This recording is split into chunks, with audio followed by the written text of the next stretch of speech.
Hello, I'm Mr. Manley, and today I'm going to talk about rational functions. A function, of course, is an equation, and I would expect that up to this point you have seen some different functions. For instance, if we look here on the right side, you should recognize that as a type of function, a quadratic, simply by looking at it and considering that it looks like a specific type of quadratic that you've seen before, or possibly that it, if you were to expand it, you see that you would end up with x squared, and that makes it a quadratic. And we know some things about quadratics. What we want to do today is develop knowledge, understanding for another type of function, this function on the left here, which is a rational function. Now, the first thing, something to consider about a rational function, like a quadratic, is what's its basic shape. So for the quadratic, if we look up here to the right, of course, the basic shape is a parabola. For the rational function, the basic shape is, and we'll look down here to the right, in the bottom right-hand corner, this is the basic shape. Now you may want to consider, how do we get to this basic shape? And look, whenever we have an equation, a function, any sort of relation, if we want to get to the graph of it, we can just find some points, right? So a typical way to begin might be to look at a negative point, to look at 0, and to look at 1 and see what happens. So if I plugged in a negative 1 for x, I'd get negative 1. If I plugged in a 0, okay, that's interesting. 1 over 0. Hopefully you know that's undefined. So there's no value, no output for 0. And then if I plug in a 1, I get 1. So at this point, I would just have these points here, say, like 1, 1, and negative 1, negative 1. Now, if I wanted to explore this further, and I went out and said, well, how about 2? And then I'd get 1/2. And that might be this point down here, if I look to the right on that rational function. And then if I put in negative 2, I would get negative 1/2. And as a matter of fact, as I keep putting in larger and larger values, this 1 over x here, if you think about, well, what if I put in 100? So what if I put in 100 for x? That's going to be 1 over 100. And what if I put in 1,000? That's going to be 1 over 1,000. So what's happening? It's getting closer and closer to 0. And that's what you can see in the picture. That if we look down here to the right, that as this function down here, as I increase the value of x, it's getting closer and closer to 0. That's happening on the right, or on the left, I should say. Here, as I use larger and larger negative values, so let's look at this function again, the basic rational function, as I use like negative 100 and negative 1,000. It's getting closer and closer to 0. 1 over negative 1,000 is really close to 0, but it's occurring from the negative side. And hence we get this graph. And this is what we would say is the parent function down here on the right. That's the parent function for a rational function. So notice that this function has asymptotes here, and I'm going to highlight those in red if you're looking down at the right still, and you see there are these asymptotes, and these are values that are approached, lines that are approached. So this is what we want to do with this function here up on the left. We want to find the asymptotes and then approach the asymptotes. And I'll just say, generally speaking, that look, these are the types of graphs that we're going to see. We're going to see, like we did on the right there, and then another thing that we could see are graphs that look like this.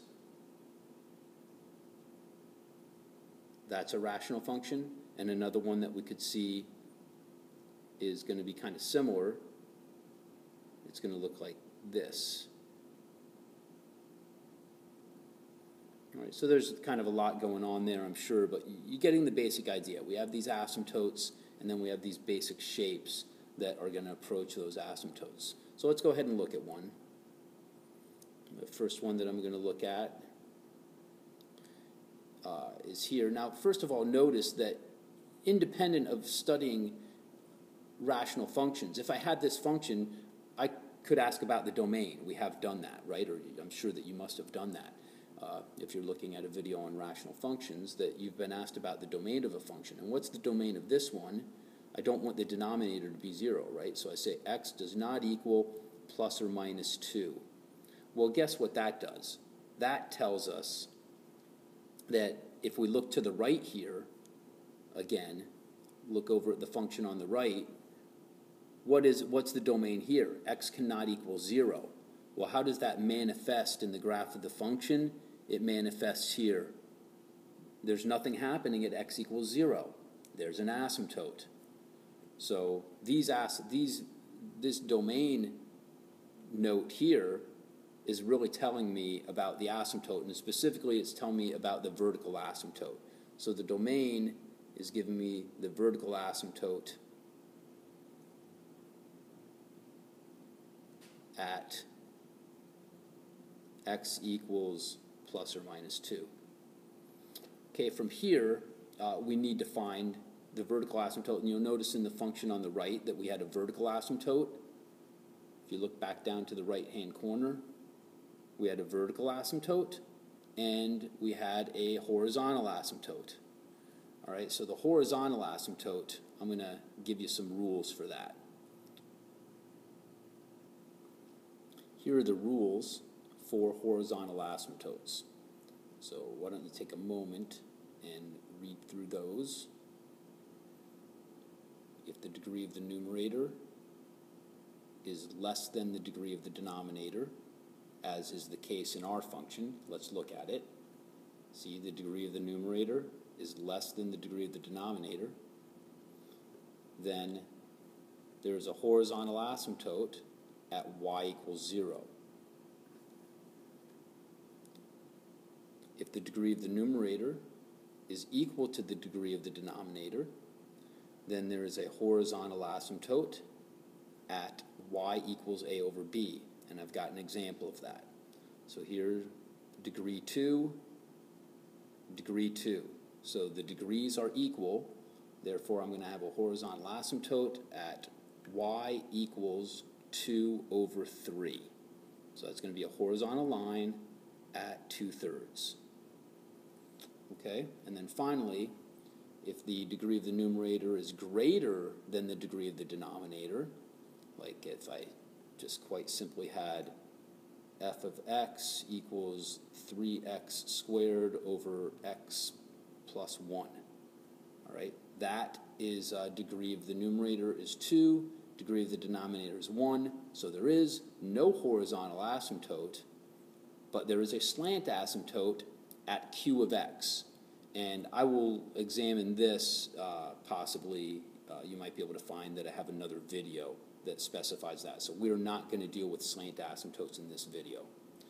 What we are going to do is go back here and do our horizontal asymptote. Again, the degree of the numerator is 1. The degree of the denominator is 2. So following the rule, there is a horizontal asymptote here. If you look down at the bottom, horizontal asymptote at y equals 0. Now let's look at what we do with this information as far as graphing it. Graphing it, I'm going to graph the vertical asymptote at positive 2, if you look at the graph on the right, and negative 2. And I'm going to graph a horizontal asymptote at y equals 0. I just put that in red. Now from here, all I need to do is figure out what is going on. Is the function above or below the x-axis? Is it above or below the x-axis, above or below in each region? And the way I'm going to do that is by substituting a value. So if you look down at the table of values here, I'm going to substitute a value of x from each of those, regions. Now in the table, I have a value of x from each region, and I'm going to plot that point. So this first one here, -3, -1, is going to be here. And then that is all I'm going to say I need to know. Once I've got it that it's down there, I'm just going to approach the asymptote from there. Now the middle region is going to be a little bit more difficult. So let's go to the right region first. And that's this point here, the bottom point, 3/7/5. So that's 3/7/5, and it's something up here, actually. What is it? Yeah, 1 2/5. So something up there, and then I'm just going to approach the asymptotes from there. So I'd approach that asymptote, and then I'm running out of room on the right, but it's going to approach the asymptote from above on the right.